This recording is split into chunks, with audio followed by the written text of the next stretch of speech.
Ser humano.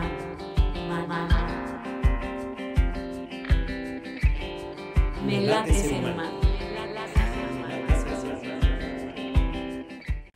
Bienvenidas, bienvenidos a un episodio más de Me late ser humano. Y la verdad es que yo estoy feliz porque tenemos una súper invitada que se llama Mariana Díaz. Yo a Mariana la conozco ya desde hace pues bastantes añitos, ¿verdad? Así las arrugas, va. Pero la conocí estudiando Derecho, porque como algunas y algunos de ustedes saben, pues de formación profesional soy abogado y pues ahí la conocí. Y la verdad es que Mariana siempre se distinguió en la carrera por ser pues, brillante, ¿no? De esa gente que decías, si necesito una duda, yo creo que me voy a acercar con ella.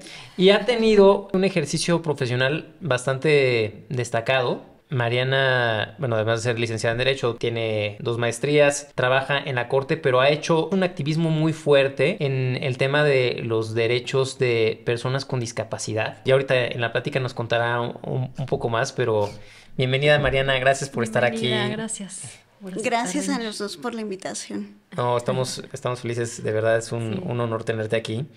Y bueno, mi querida Mariana, pues quizá para contextualizar, me gustaría que nos contaras un poco de ti, cómo fue que empezó tu vida, que viste tu niñez, que viste tu juventud, todo lo que se fue moviendo y que te ha llevado bueno, a estudiar Derecho y todo lo demás que has hecho. Sí, claro, pues les cuento un poquito sobre mí.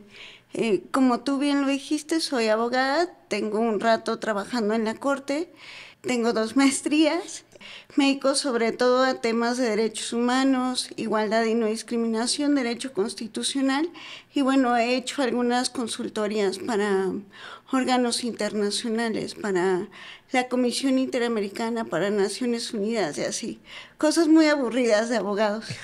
Y también soy una mujer con discapacidad, entonces dentro de todo lo que he hecho en derecho, pues muchas de las cosas que he hecho, algunas de manera informal y otras de manera formal, han estado vinculadas con el tema de derechos de personas con discapacidad, porque pues desde que nací justamente me di cuenta que el mundo está diseñado y pensado para un tipo estandarizado de persona, ¿no?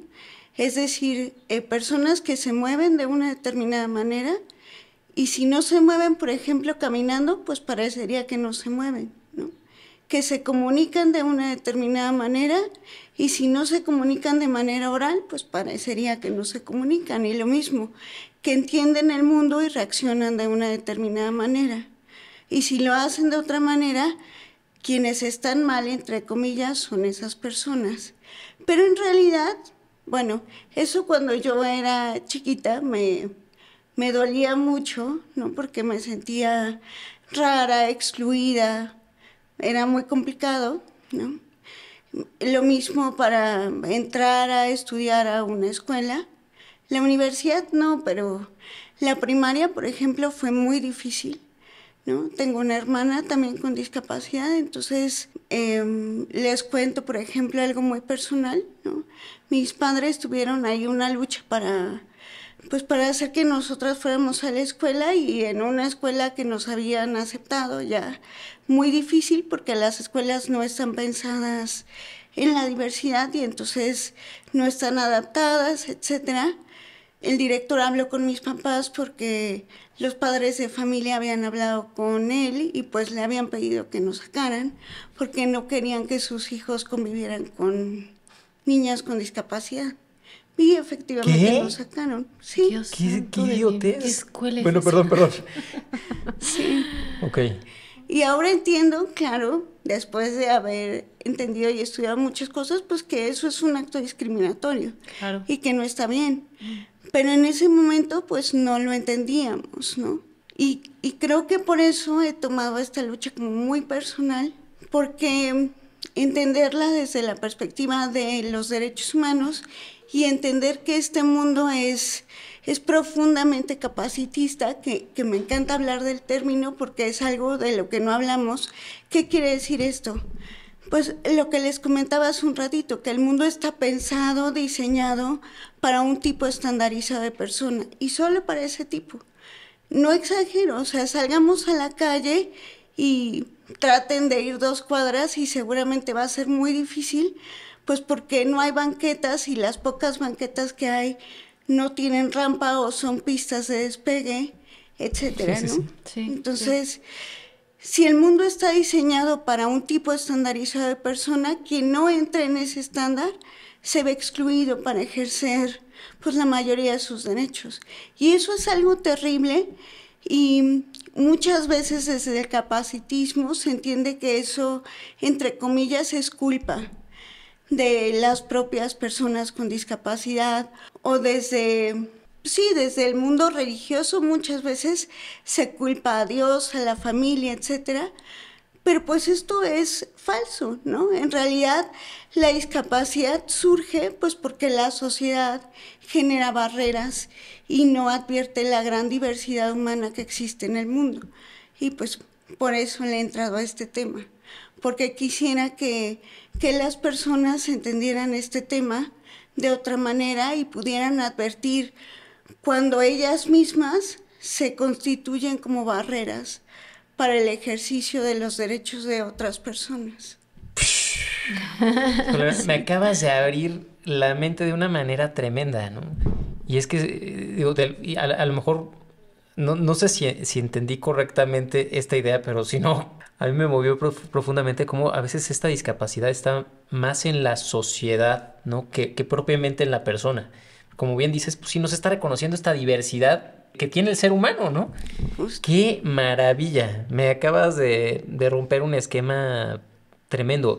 Y fíjate que pensaba en este tema de estos padres de familia que dijeron, oye, no es buena idea que estén aquí, por decirlo de una manera muy linda. ¿A qué crees que se deba, no? Porque yo tengo una idea, pero ¿tú a qué crees que se deba, que se genere esta barrera? Tratándolos de entender ahora, ¿no? En retrospectiva y compasivamente, creo que es mucho ignorancia, ¿no? Falta de herramientas de cómo enfrentar lo que es diferente. Porque lo que me he dado cuenta trabajando en derechos humanos en general es que lo que nos resulta diferente, lo que nos resulta ajeno, nos da miedo y no sabemos cómo enfrentarlo. Entonces, creo que eso es ignorancia y es miedo, pero ese miedo a lo diferente, a cómo me tengo que acercar, cómo me tengo que aproximar, cómo le voy a explicar a mis hijos, a mis hijas la diferencia, pues se colma con información buena, ¿no? ¿Cómo fueron tus papás contigo? Porque digo, como que me da el feeling de que tus papás como que te fueron guiando, o las fueron, ¿no? Las fueron guiando por un camino asertivo. Entonces, ¿cómo fue tu infancia? ¿Cómo tus papás te han ayudado y apoyado con todo esto? Y a tu hermana también, ¿no? Porque son dos. Sí, somos las dos. Creo que esa es una pregunta muy importante porque creo que lo que ha hecho una gran diferencia en mi historia, en lo personal, ha sido el apoyo de mi familia, ¿no?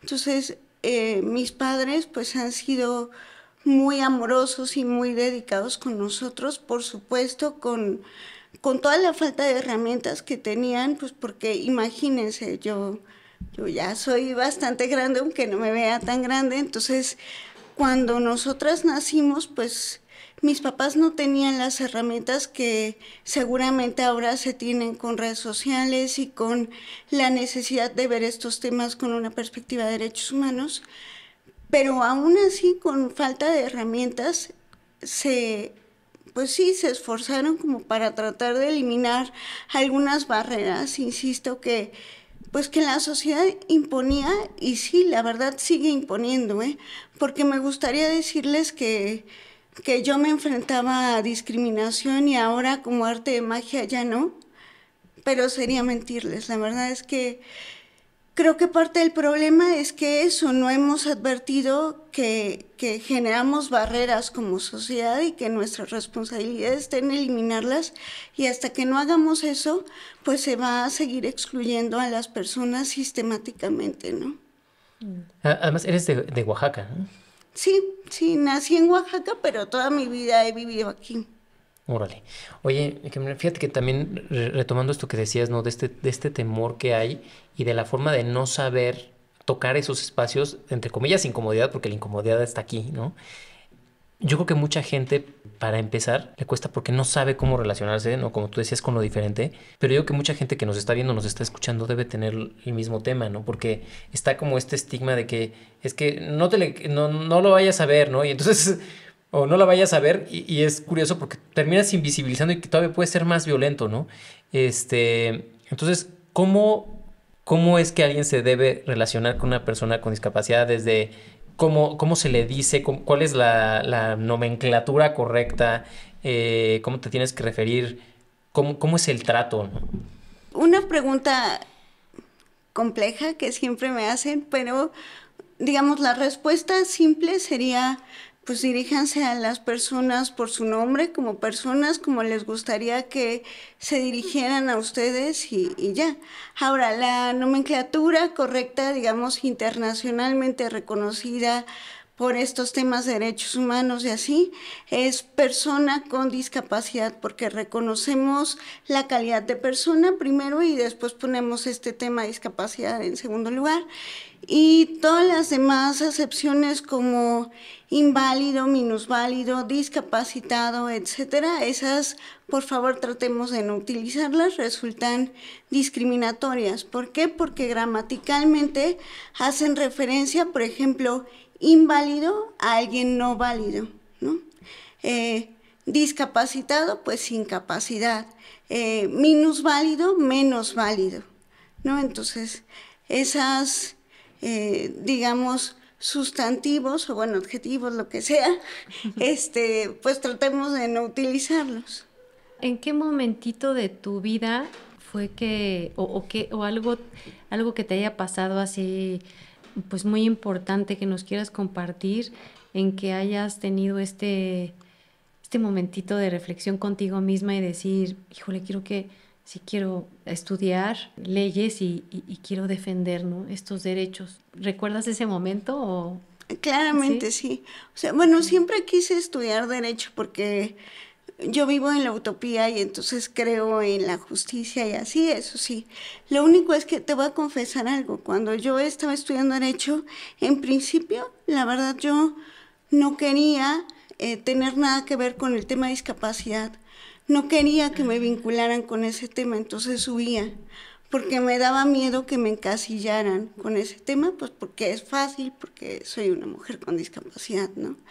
Pero después, justo, les voy a contar, en la bolsa de trabajo de mi universidad, me encontré con que una vacante de la bolsa de trabajo decía, bueno, le preguntaba a las empresas si la vacante que ofertaban contemplaba la contratación de personas con discapacidad y sistemáticamente las empresas ponían que no. Entonces yo me enojé muchísimo y dije, pues es que nunca voy a poder tener trabajo. Y me acuerdo que tenía una maestra de taller de casos prácticos de derechos humanos y llegué pues muy enojada y deprimida a hablar con ella y le dije, oye, pues es que aquí en la bolsa de trabajo de la universidad dicen que no puedo concursar, entonces ¿qué hago? Y me dijo, bueno, si tú estás estudiando esta materia y no tienes herramientas, ¿quién sí? Y entonces ya fui a la CONAPRED y después metí una demanda por discriminación por daño moral, por motivos de discapacidad. Y bueno, eso duró muchos años, duró como 6 años y ese asunto pues lo perdimos en primera instancia y en segunda instancia y total que ese asunto llegó a la corte cuando yo ya estaba trabajando en la corte, pero llegó a la primera sala, claro, yo trabajaba en la segunda y entonces afortunadamente se dio la reforma de 2012 en materia de derechos humanos y con eso entraron a estudiar mi caso. Y después de un tiempo y de litigar mucho, determinaron que efectivamente las empresas no pueden poner en sus solicitudes de empleo como... Obviamente pueden solicitar ciertas aptitudes, pero no pueden poner cuestiones discriminatorias, como en este caso discapacidad o la edad, por ejemplo, ¿no? Entonces, tienen que valorar si las aptitudes cumplen o no el perfil, pero no pueden decirte tú, por ser una persona con discapacidad, no puedes participar en igualdad de condiciones para ver si cumples o no ese perfil. Y después de muchos años, mi caso fue el primer precedente que sacó la Corte por discriminación por motivos de discapacidad. Pero fue porque yo lo vi en la bolsa de trabajo de mi universidad. Pero tardó 6 años, o sea... O más, casi 10 años. Sí. No. La justicia pronta y expedita, Sí. Pero bueno, al final del día que bueno, o sea, qué mal, porque tuviste que pasar por todo eso, pero si hubiera sido un criterio de un juez de primera instancia o incluso en una segunda instancia, pues se queda ahí, ¿no? Ya con un criterio de la corte, pues, sin duda alguna, es algo que genera un impacto pues a más gente, ¿no? Sí, y les voy a contar algo. Cuando estábamos litigando, una de las empresas que estaba ahí involucrada se acercó conmigo y me dijo, oye, te doy una compensación económica, pero desístete de esto, ya no sigas. ¿Es en serio? Sí, es en serio.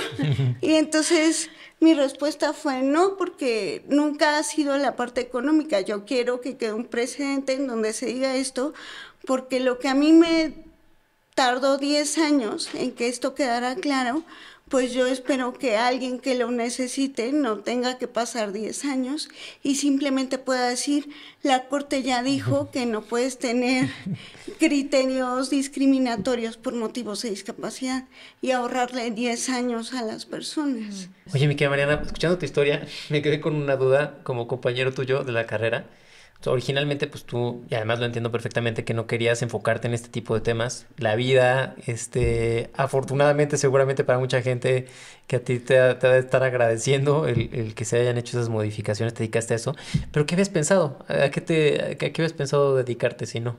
¿Qué No haría? sé, no había pensado en algo en específico, o sea, me gustaba el tema de derechos humanos, pero sí me alejaba del tema de discapacidad. Y luego cuando pasó esto y otras cosas y me empecé a involucrar más, pues ya dije, si la vida te da limones, pues aprende a hacer limonada, ¿verdad? Claro. Y también creo que me ayudó cuando estudié la maestría, como entender este tema de la discapacidad desde una perspectiva de derechos humanos. Porque, ¿saben qué? Entender que la discapacidad surge por las barreras que genera la sociedad y no porque las personas con discapacidad sean personas rotas o incompletas, me generó mucha paz y me quitó un gran peso de encima. Y entonces, en serio, eso me liberó. Y lo que yo sentí, pues sí quisiera que lo sintieran otras personas, ¿no? Volviendo a cuando salieron de la escuela, ¿les encontraron una escuela que sí estuviera abierta a esto y estuvo mejor el asunto? ¿O cómo consideras, o sea, o si fue como batalla las escuelas? O sea, digo, hablo de esto porque te escucho, como dijiste al inicio, que estamos en un mundo donde pareciera que nada más somos un tipo de personas, ¿no? Entonces ahorita se me ocurre que tanta diversidad hay ahorita en las escuelas, ¿no? Que a lo mejor todavía se debería de abrir más, que estén adecuadas, ¿no? Para diversos tipos de personas. Ya hay más apertura, sin embargo, necesita abrirse muchísimo más. Digamos, la mayoría de las escuelas siguen sin ser accesibles. En muchos casos, digamos, la respuesta que se da a niñas, niños con discapacidad es, no los queremos aquí, mándalos a una escuela especial, ¿no? Entre comillas. Sin embargo, el Comité sobre los Derechos de las Personas con Discapacidad, muy jurídico, en su observación general número 4, ha dicho que esto de segregar a niños, niñas con discapacidad y niños sin discapacidad resulta segregante y es discriminatorio. Un poco si nos vamos a la época del apartheid, es decir, el problema del racismo en Estados Unidos, ¿se acuerdan que también existía esta política de equal but separated? ¿no? De sí puedes ir a la escuela, pero hay una escuela para personas afrodescendientes y una escuela para personas blancas.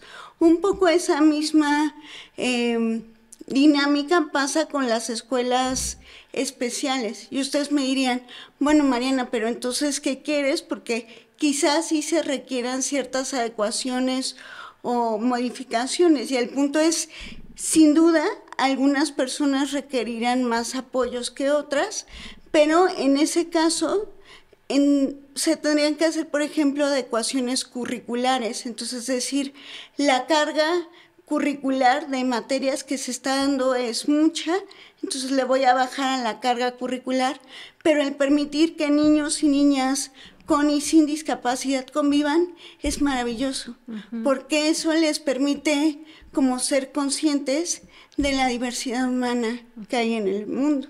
Así es. No, además, Enrique, uno de los grandes problemas que estamos teniendo como sociedad es esta visión medio individualista, ¿no? Y me parece que cuando convives con la diversidad, se va rompiendo ese molde de individualidad, ¿no? Porque te das cuenta de la riqueza que hay justamente en eso, ¿no? En la diversidad, y que te enseña también tanto de ti, ¿no? Oye, mi querida, ¿y cómo es ser una mujer abogada en la corte y además como persona con discapacidad? Uy, esa es una súper pregunta, nadie me la había hecho. Ha sido complejo, sin duda, y me gusta tu pregunta porque además yo me dedico mucho a la intersección entre género y discapacidad, es decir, estas dos cuestiones generan como problemáticas y discriminaciones pues muy específicas, ¿no?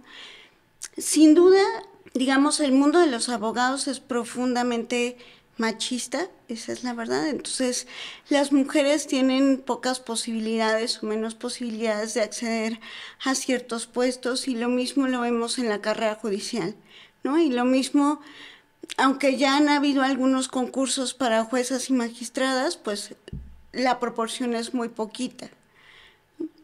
Y bueno, eso, aunando el tema de la discapacidad, pues todavía resulta muy complicado, ¿no? Y les puedo contar, por ejemplo, cuando yo llegué a la corte hace 14 años, las instalaciones eran absolutamente inaccesibles, ¿no? No había rampas, bueno, elevadores sí había, pero no había rampas, los baños eran inaccesibles y así.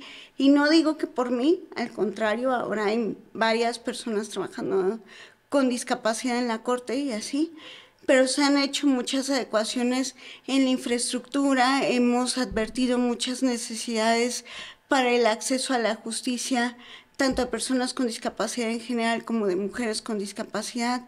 Entonces, creo que sí son retos importantes, pero también algo que me parece muy enriquecedor es que como nos empezamos a dar cuenta en todos los ámbitos de la gran diversidad humana que hay y de las necesidades que existen, ¿no? Y que tenemos que ir colmando. Y has visto, o sea, por ejemplo, en tus compañeros de trabajo, ¿no?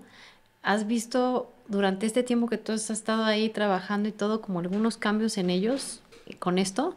Sí, totalmente. O sea, te puedo decir que, a ver, la verdad, aquí abriendo el corazón, siempre que llego a un lugar,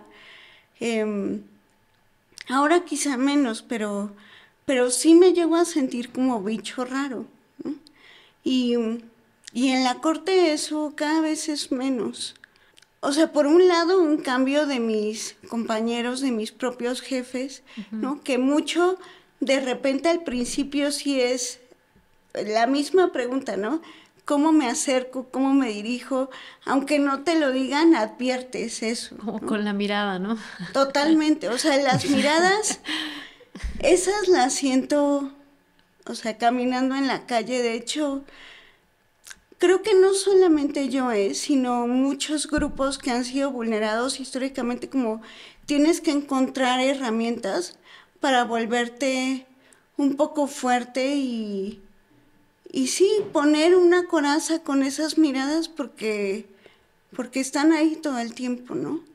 Pero justo logras como darle vuelta a eso. Y un reto que tengo siempre es que las personas que me conozcan logren ver más allá de la discapacidad, porque para las personas que nos están oyendo, yo utilizo unas muletas para caminar o un andador, depende. Entonces, mi discapacidad es muy visible y generalmente si las personas no me conocen se quedan con esa perspectiva y con todos los estereotipos, es decir, las ideas falsas, preconcebidas que tenemos en relación con las personas con discapacidad.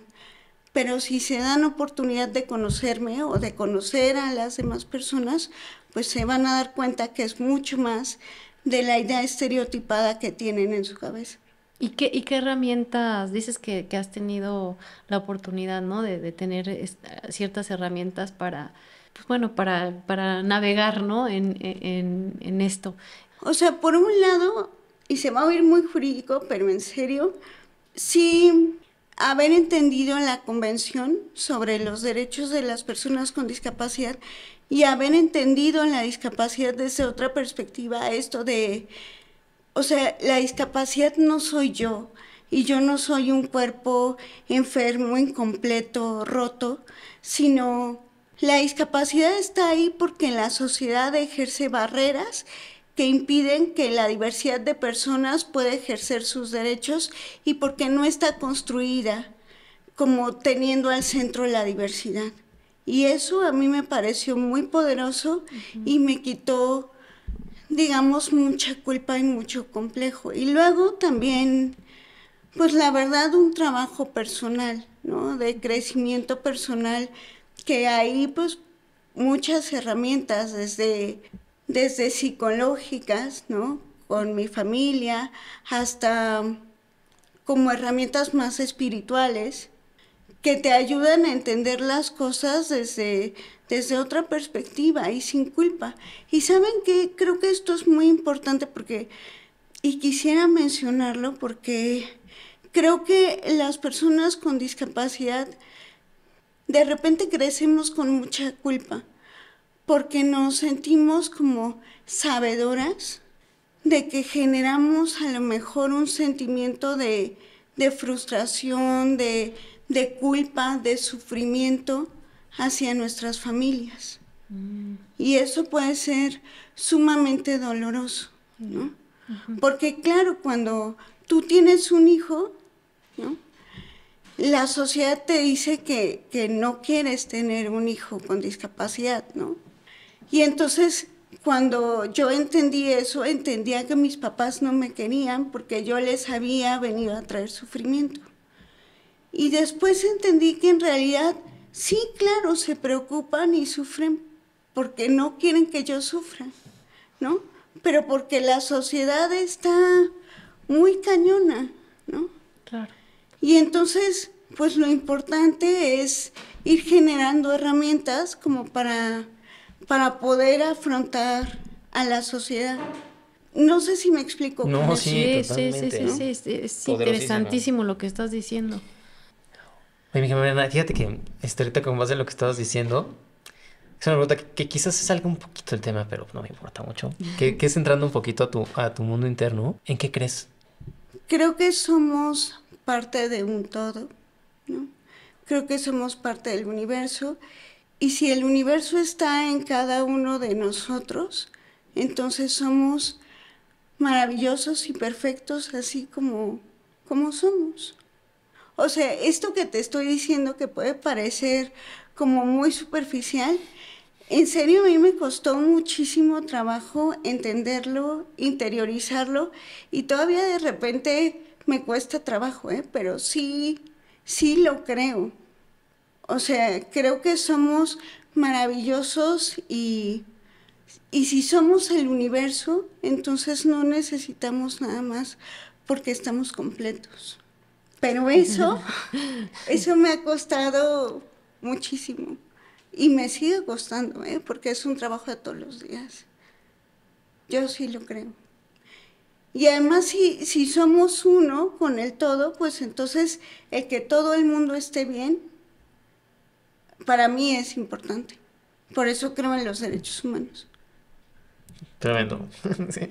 ¿Y tu familia ahorita que te ve así como activista y defendiendo estos derechos y en la Suprema Corte y todo, qué te dicen? O sea, yo creo que están súper orgullosos, ¿verdad?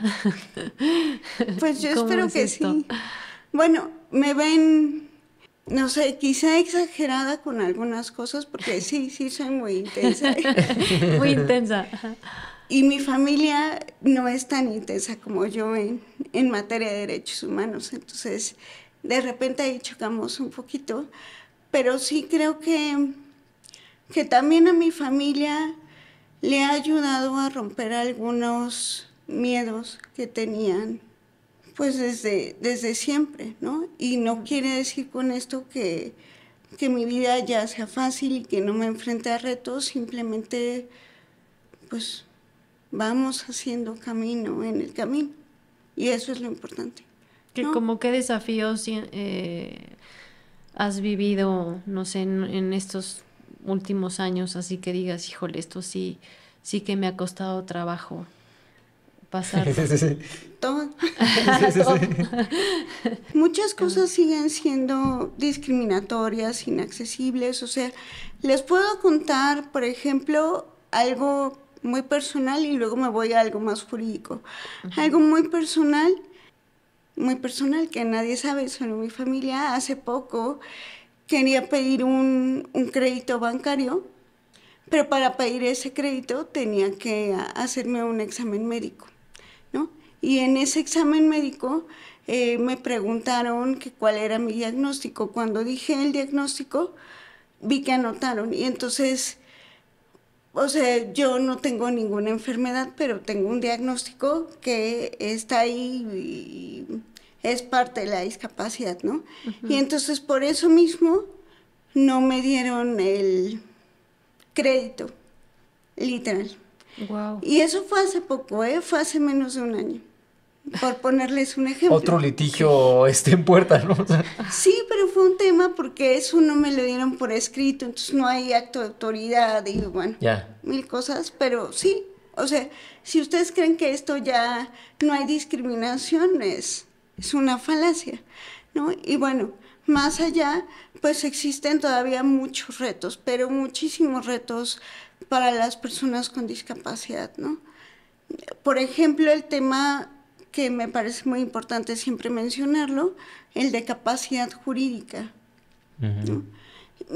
Digamos, legalmente a muchas personas con discapacidad se les considera como incapaces, no aptos para tomar ciertas decisiones y nuestro derecho permite que esas personas no tomen decisiones con una figura que se supone que les protege, que es interdicción. Sin embargo, esa figura es totalmente contraria a la Convención de Naciones Unidas y bueno, ya se han hecho unas reformas al respecto, pero pues seguimos sin entender nada sobre el tema y articular esa reforma pues también es todo un reto. Y bueno, hacer efectivos los derechos de este grupo de la población, el derecho que ustedes quieran, el que sea, no sé, derechos sexuales y reproductivos, derecho a la educación, acceso a la justicia, todos tienen retos, todos.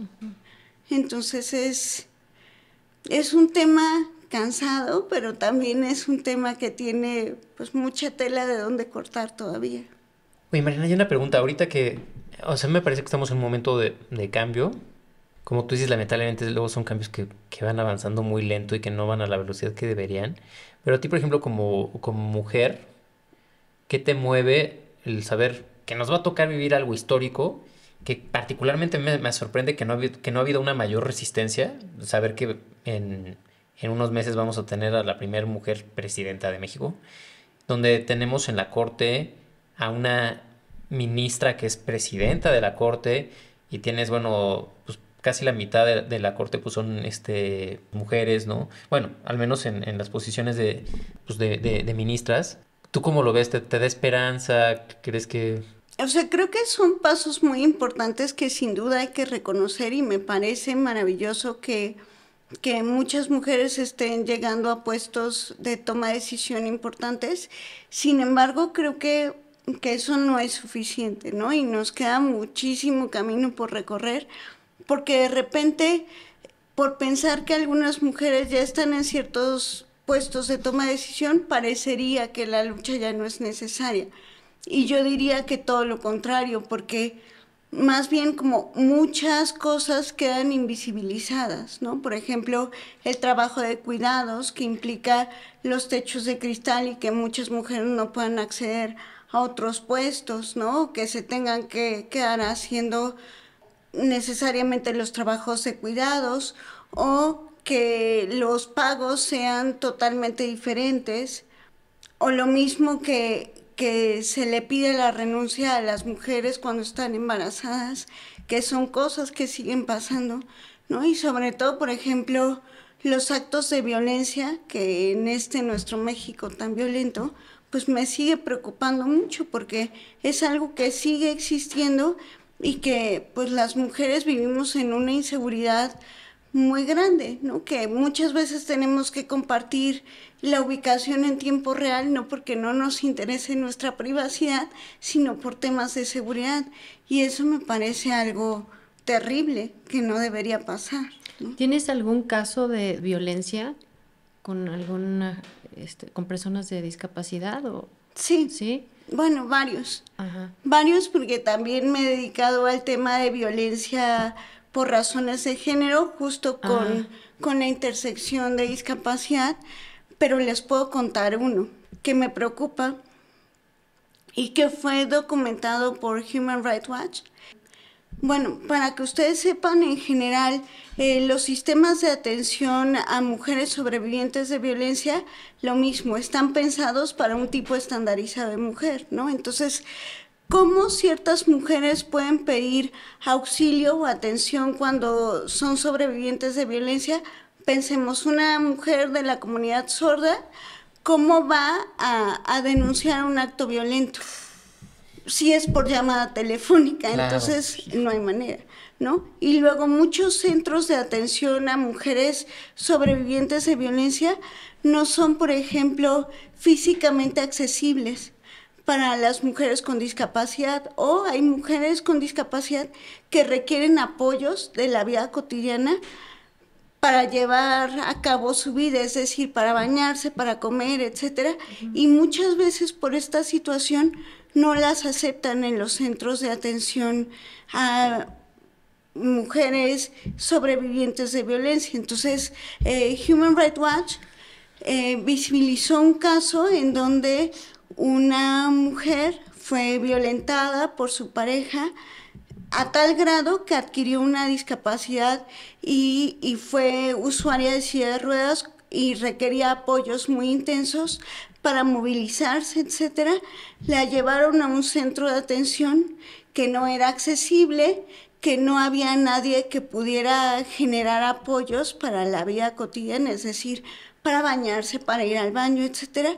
Y como no había quien apoyarla, ¿qué creen? La regresaron con su agresor. Ay, no es cierto. No. Y falleció, pues porque la regresaron con su agresor. Dios santo. Entonces, como ese, muchos ejemplos. Wow. Sí, es terrible. Y por ejemplo, en ese tipo de casos de violencia, ¿tú cómo puedes apoyar a estas personas? ¿O cómo se podría? O cómo podemos, más bien, Bueno, nosotros, sí, ¿cómo ¿no? podemos? O sea, ¿Cómo? Pues miren, afortunadamente, pues a raíz de ese y de otros casos, y gracias a Sociedad Civil, que ha hecho un gran trabajo, sobre la ley para prevenir y erradicar la violencia contra las mujeres, ya se hizo una reforma hace 2 años que mete un poco la perspectiva de discapacidad, que eso es algo muy bueno, y ya hay pues varias acciones de sociedad civil tratando de meter perspectiva de discapacidad en estos temas de violencia.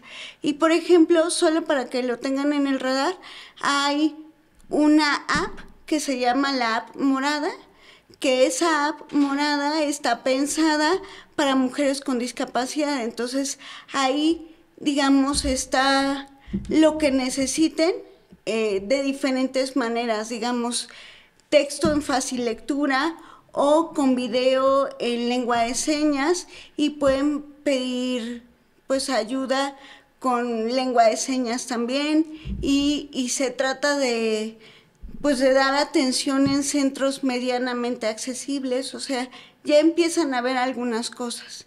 Y también a nivel regional se empiezan a tomar algunas medidas, por ejemplo, UNFPA, que es una oficina de Naciones Unidas, y Humanity and Inclusion hicieron un estudio con el que estuve involucrada como para advertir las buenas prácticas en la región sobre las medidas que han tomado para proponer acciones sobre atención a mujeres con discapacidad sobrevivientes de violencia. Okay. Al principio tú decías, ¿no? Que luego las utopías, ¿no? Terminan ahí llevando un poco el timón, ¿no? Sí. Y me acordaba de algo que Eduardo Galeano compartía, un escritor uruguayo que falleció hace unos años, que además le atribuyeron a él esto, pero no es él, él lo relataba más bien, que era un director de cine que creo que se apellidaba Berry, una cosa así, pero que hablaba de la utopía y decía que la utopía siempre está en el horizonte, ¿no? Que caminas 2 pasos y la utopía se mueve 2 pasos, ¿no? Y si caminas 3 pasos se va a mover 3 pasos, ¿no? Entonces que alguien le preguntó, oye, entonces, ¿para qué sirven las utopías, no? Decía, bueno, sirven precisamente para eso, ¿no? Para caminar, ¿no? Y en estas utopías que a lo mejor llevas en tu corazón y en tu mente, ¿cuál sería esa utopía a la que crees que tenemos que estar caminando en tema de derechos humanos? No solamente con el tema de personas con discapacidad, sino en general. ¿Cuál es esa utopía que está en tu corazón? Quizá poder actuar de una manera más compasiva y más amorosa con todas las personas que están a nuestro alrededor, ¿no? Y eso nos permite reconocer que todas las personas son distintas, y qué maravilloso que sean distintas, pero todas las personas tienen derecho a poder ejercer sus derechos en igualdad de condiciones. Y ojalá logremos eso en algún momento. ¿Y tú sientes que tienes así como una misión con esto? ¿Cómo sientes en tu corazón como ese llamado de que tengo, o sea, este propósito de vida por algo, estoy aquí? Pues sí, si me lo preguntas, o sea, ahora quizá antes no hubiera sido esa mi respuesta, pero ahora te puedo decir que sí, o sea, creo que visibilizar estos temas y hacer a las personas un poco más sensibles en estos temas me parece algo importante. Y creo que poco a poco, así como la gotita que va haciendo un hoyo en una piedra, por lo menos algo se va logrando, ¿no? Y además, con mis amigos y mis amigas siempre decimos que, o sea, todo el sistema le apuesta a que no lo hagas, ¿no? Entonces, un poco tratar de hacerlo es como, en sí mismo, solo hacerlo es revolucionario. Y si se pueden ir generando cambios, pues eso ya es maravilloso. Claro. Oye, y hablando de eso como ya en un nivel personal, ¿cómo te ves a lo mejor en 5 o 6 años? ¿En dónde te gustaría? Digo, sabiendo que la vida es un albur y que pueden pasar 1000 cosas, ¿no? ¿Tienes una idea de hacia dónde quieres llevar tu barco? Me gustaría a nivel personal, digamos, viviendo con una pareja, viviendo en familia. Y también me gustaría a nivel profesional, si me dejan soñar, no sé, a lo mejor trabajando en la Comisión Interamericana de Naciones Unidas, o bueno, ya postulando para ser ministra en unos años. Me gustaría. Muy bien. ¿Tienes pareja actualmente? Actualmente no. ¿Cómo ha sido también eso? Digo, pero si no tienes tema como entrar en eso, ¿cómo ha sido? No. Ha sido complejo, diría yo. O sea, creo que esto mismo se vincula en absolutamente todo, ¿no?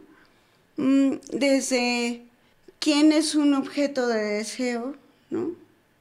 Como socialmente a quién tienes vinculado como pareja o no. Entonces, eso es difícil, y además las relaciones como se vinculan hoy en día, por ejemplo, mucho en aplicaciones, etcétera, pues todo es demasiado visual.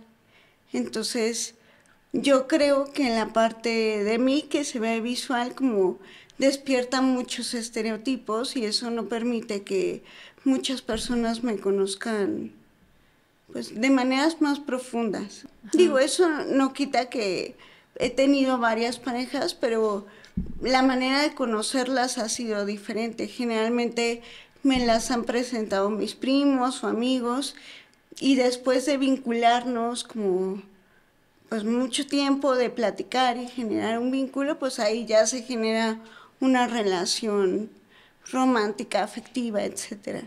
Pero sí, creo que eso ha sido un poco complejo. En algún punto también decías, ¿no? Que luego la gente pues no se permite ver lo que está atrás, ¿no? De la imagen que se relaciona con esto, ¿no? ¿Qué es lo que está dentro de Mariana que sientes que luego la gente no ve o que te gustaría que fuera más visto? Me voy a echar muchas porras, pero bueno. No, Sí, pero pues adelante, es que si no haces adelante. eso, te las echo yo. Creo que muchas veces se deja ver a lo mejor... me considero una mujer inteligente, interesante y además amorosa y compasiva. Y creo que de repente no se da la oportunidad de conocer esa parte, creo yo. Bueno, creo que te quedaste muy corta entonces. Yo pensé que te ibas a aventar un discurso de 10 minutos, ¿no? Pero bueno, a mí, pues la verdad, algo que...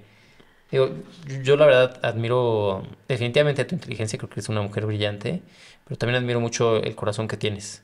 O sea, también el compromiso que tienes, que imagino que se lleva a todos los aspectos de tu vida, ¿no? Y que además es pues, una pasión por la vida, que es un arder la vida. Y bueno, esto se llama me late ser humano, ser humana, ¿no? Me gustaría hacerte dos preguntas, que es más, creo que esto lo voy a empezar a hacer a la gente que A viene. todos. Sí. Y es, ¿qué crees que significa ser humano? Y qué pregunta tan profunda. Creo que ser humano significa estar pleno, disfrutar la vida, sentirse en conexión. Y eso implica como, sí, valorar las pequeñas, grandes cosas que tenemos en la vida. Eso. Y creo que mucho, mucho tiene que ver en dónde pones la atención en la vida. Ese poder de dónde pones la atención me parece maravilloso y mágico. O sea, sin romantizar las cosas, creo que no, pero creo que sí es un poder bien importante, porque eso te cambia todo. Y la segunda, que digo, puede estar medio conectada con una... ¿A ti qué te lates? Bueno, ¿te late ser humano? Me encanta, ¿Sí? me late. ¿Qué te late de ser humano? Que te puedes conectar, que te sientes parte del mundo, que sin duda creo que somos una conexión maravillosa. O sea, sí creo que somos parte del universo y en serio creo que somos una creación maravillosa y de repente no nos damos cuenta o de repente las cosas complicadas o malas suenan más fuerte que las buenas, pero no quiere decir que sean más, solo que son más ruidosas. Oye, y bueno, ya para terminar, yo también quiero hacer una pregunta. Pero sí, ¿Cuál sientes que es el mayor logro que has tenido hasta ahorita en tu vida? Te puedo decir dos cosas. Una a nivel muy personal, que es, puede ser una tontería, pero a mí me costó mucho trabajo como el sentirme plena, feliz con quien soy y como soy ahorita. Eso ha sido un gran triunfo porque no siempre fue así, todo lo contrario, ¿no? Y por otro lado, trabajar en donde trabajo y hacer lo que hago, porque además me gusta y me apasiona, sí lo veo como un logro maravilloso, porque además, por mi historia de vida que les conté, en algún momento sí lo consideré francamente imposible. Aclarando que esta primera respuesta no fue nada tonta, o sea, creo que uno de los grandes actos heroicos de nuestra vida, que ojalá que todo el mundo pudiera llegar a experimentarlo, es eso, de sentirse bien con quien es, porque es algo muy poco común. No sé si tú quieras decir algo más, algo que te hayas quedado guardado, algo que quieras O algo que les comunicar. quieras compartir también pues a las personas que también son diversas, ¿no? O sea, solamente quisiera abrazarles mucho porque sé que este mundo de repente puede ser muy hostil y puede parecer que nos excluye sistemáticamente, pero creo que el reto está ahí, ¿no? En no darnos por vencidas respecto a eso y demostrar que, bueno, no demostrar, sino lograr que el mundo reconozca que en serio somos parte de ese mundo y que eso está bien y está maravilloso, porque así es. Entonces creo que eso. Y solamente agradecerles a ustedes muchísimo por poner estos temas en la mesa que de repente pues no son muy nombrados, pero creo que son necesarios. Así que muchas gracias. Gracias a ti. Oye, mi querida Mariana, ya para despedirnos, no sé si exista alguna forma, digo, no sé si tengas como redes sociales donde compartas más de esto o alguna que quieras compartir, que es importante. Sí, claro. Me pueden buscar en Instagram como @lainterseccional, porque la interseccionalidad me gusta. O en ahora ex, antes Twitter, como Mariana_Díaz F. Perfectísimo, pues de todas maneras en el episodio lo vamos a poner ahí abajito en las descripciones para que también si quieren pues puedan seguir conociendo y aprendiendo más aquí de nuestra querida Mariana. Y bueno, pues yo nada más nuevamente agradecerte, Mariana, es un gusto, un placer, con toda mi admiración a todo lo que has hecho, todo lo que eres. Por gente como tú tengo que decir que me late mucho ser humano. Sí. Es bien bonito, me crezco, ¿no? Inspiras muchísimo. Sí, Gracias, de inspiras. verdad. Gracias. Y bueno, pues muchas gracias a todos y todos ustedes. Gracias por escucharnos, por vernos. Y pues ya, ahora sí que, como dirían ahí, ya se la saben, ¿no? Suscríbanse, like, campanita y por favor compartan este tipo de episodios porque es importante que esta información, que estas vivencias y sobre todo viniendo de personas tan valiosas, llegue a muchos corazones que sin duda alguna yo creo que a mucha gente le hace falta escuchar esto. Y bueno, muchas gracias. Me late ser humano.